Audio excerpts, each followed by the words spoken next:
Cash Flow, Episode 2, Knowing Your Numbers. This is Episode 2 in the 4-episode Cash Flow series. Episode 1 was about how better margins and better deal flow helps with your cash flow, right? Higher prices, lower costs. Charging more, paying less. And the point I made was, I think, you can do it, don't be scared, go ahead and do it. I've made you a worksheet to use, to download, to commit yourself to taking some action, because of course, that's the secret to business coaching, right? The way to get different results is to do something different. It's all very well listening to me. Until you do something new, nothing changes. Now today, I'm talking about knowing your numbers, and what lots of trades business owners do is they prepare a quote, they submit it, and if they win the job, you get on with it, right? And that's kind of where it ends. You're too busy, you've got stuff to do, you don't go and check whether what you allowed for in terms of labour was what actually got used, whether the amount of materials that got used was how you'd allowed. The only check that really happens is whether there's money in the bank at the end of the month or at the end of the year. Now it's important to check. The earlier you find the problem, that you're not quoting enough, or your people are taking too long, or whatever else, the sooner you can fix it, and the less you're going to lose. If you sell projects like houses or pools or fences or whatever, it's a matter of matching the materials invoices and subcontractor invoices and your guys' timesheets to the quote at the end of the job. You know, I allowed this many hours for this part of the job. Is that what actually happened? You could call it reconciling. Do you do it? Is my question to you, because of course you should. Here's a story. I once spent some time bullying almost a builder client of mine to do this once. He resisted and resisted because he couldn't be bothered. He was too busy. He had a lot on, fair enough. And I think he was slightly scared of what he was going to find. Now I pushed him because we needed to know he wasn't making much money.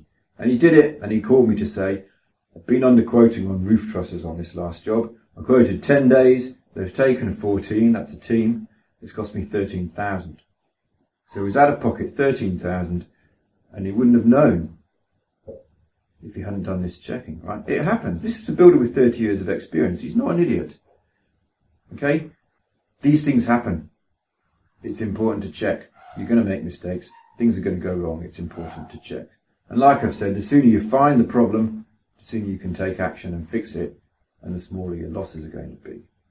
And if you do smaller jobs, checking every one might be painful. It might not. You might have the capacity to do it. But if there are too many, spot check them. Do some of them at least. And if you're not making the money you thought you were making, then like I've said, you're either quoting wrong or your people are doing it wrong. Go and find out and fix it up. And if you want me to help you, of course, give me a call and we'll talk about what you can do differently. If you're worried about having to charge more, if it's quoting that's the problem here, don't be, right? Because it's amazing how strong and confident you feel if you realise that a cheaper price makes you no money. It's real easy to say no if you know that cheaper makes you no money. And if you use a job management tool or a project management tool, these things help you, right? It doesn't have to be a manual process. If you invest the time and the effort in those systems, this part of the process is much easier. So we've covered checking your profits coming out of the jobs. That's a very important process. But now let's have a think about understanding your costs going in as well. I take lots of my clients through an exercise where we work out how much each employee or subcontractor actually costs. It's more than you think. You know, you pay $30 an hour, you pay your full-timers 52 weeks a year, but they get holidays, they get public holidays, they get sick days. Nobody gets charged out for the full 40 hours a week either. There's time filling vans, there's time driving, there's time driving off to buy materials, there's time cleaning, there's training, there's breaks, there's travel, there's all sorts of stuff. Your average tradie can be charged out 70% of the time. The rest of the time, you're paying them, but you're not charging for them. Right? The number in your business will be different for what type of business you are. I've heard 90% and I've heard less than 70.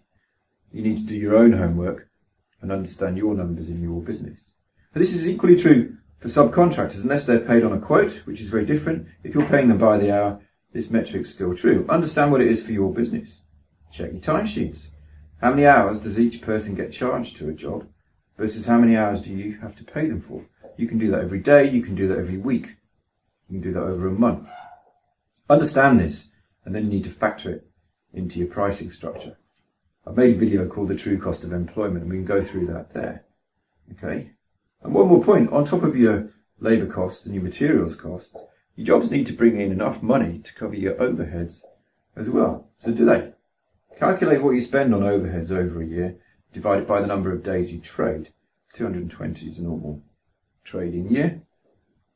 Add that to your labour and materials costs for a day and make sure it's covered and a profit. This is really important stuff, right? It'll get too complicated if I dig much deeper into it. This is only a Toolbox tip after all. So if you want to explore it in more detail, or you want some help with your calculations, book a 10-minute chat. There'll be a link below, and I'll try and help you as best I can.